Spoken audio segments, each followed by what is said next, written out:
Her name is Buttercup, and she is as cute as she looks, and she is a miracle. Her name in the thoroughbred horsing community was in your prayers, and she's definitely a miracle. She was rescued by Amanda Sorvino from a slaughterhouse in New Jersey. Amanda, give me a little bit background. What made you so passionate about getting involved with saving thoroughbred horses? I had a beautiful thoroughbred when I was a kid named Pastel, and she was Great Apple, and she was just the love of my life. And later, when my riding career was over, my parents sold her, and he always wondered what happened to her. So it was that kind of sparked my passion for thoroughbreds and for rescuing them. You could say Buttercup was born with a silver spoon in her mouth, breeded from a distinguished pedigree, but she almost had a tragic ending. Buttercup is just a champion. She lived at this horrible slaughterhouse called Bravo Packing in New Jersey for about 3 years of her life. She was sold after she hit this racetrack called Suffolk Downs in Massachusetts by her trainer and just deposited there, and she actually lived at the slaughterhouse for 3 years, where she developed a very chronic case of cellulitis in her back leg. So she's a champion because, you know, she survived against all odds. I mean, she's an amazing horse. She had to watch other horses getting shot and then slaughtered alive in front of her, always wondering when it would be her time, forming friendships with other herd members. Amanda Sorvino's relentless investigation led her to saving more horses from being slaughtered. 10 horses on the last 2 days of my investigation.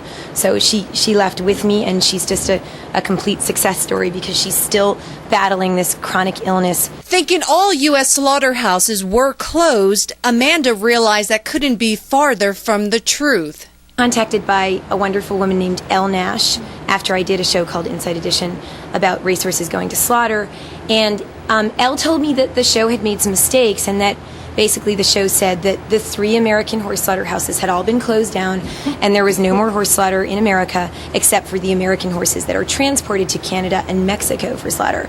But that was erroneous because there's still a horse slaughterhouse in Carneys Point, New Jersey, which is in South Jersey in Salem County, and it's probably New Jersey's dirtiest little secret. It's been operating as a horse slaughterhouse for the past 16 years. Talk a little bit about the life of a thoroughbred. Obviously, they're horses, a purebred, known also as a hot-blooded, right? So there's a lot of there's a big pedigree. So these are valuable horses from the get-go. Talk a little bit, if you can, about from birth, how it's raised, the investor, the trainer, the trader, before this beautiful horse gets to the slaughterhouse when the lifespan has been completed with the race. A lot of thoroughbreds are bred at beautiful farms in Kentucky. Buttercup was bred at a really, really nice farm at Will Farish's farm in Kentucky. He's a very big breeder, and Buttercup was owned and actually bred by a guy named David Williams.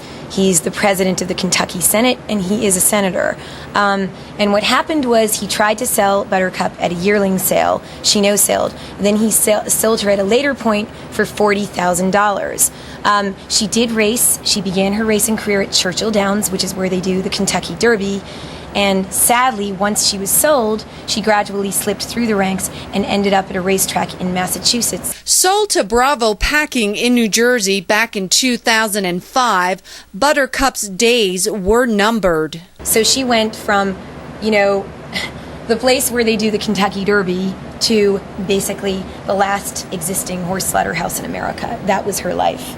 Do you know how much she was sold to the slaughterhouse for? Oh, I'm sure probably under $300. $300? So she goes from a price tag of $40,000 to $300, and then she's slaughtered. Yes, exactly. They're worthless by that point. They're just dead stock. They're yesterday's cake of the horse racing world, and they started out as $1 million race babies, and they end up cut up. Because Buttercup was not given medical attention, her medical condition worsened. Because Buttercup can't always put full weight on her back leg, especially when she's getting up. Like Buttercup will sleep every night and she'll lie down in her stall floor, and she can't get up or go down the way a normal horse can. She more or less has to kind of hop down, and that will cause some of the little scars and, some of the abrasions to her face and to her legs and to her body.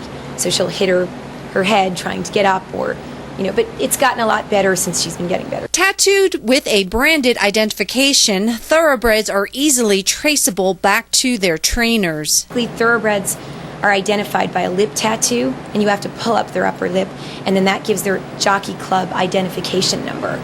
So what happens is these horses end up at horse slaughter sales, such as New Holland, and then rescuers go in and pull up the lips of the thoroughbreds, and then they call the jockey club. They find out who the horse is, who bred the horse.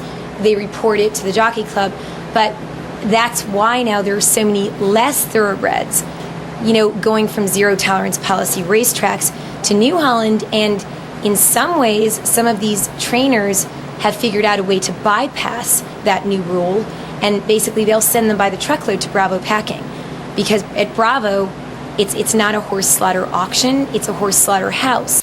According to Amanda, it's definitely been a labor of love, support, and dedication from her and also other generous donations to maintain Buttercup's physical health. Obviously, she survived against all odds, and she's a miracle. My vets have described her as a miracle horse. For all normal purposes, she actually shouldn't be alive at this point, and it's really miraculous that she is alive. Approximately 3,000 thoroughbred horses are sold to slaughterhouses. For more information about Amanda's cause, go to Gray Dapple, that's GRAYDAPPLE.org, and you can get more information.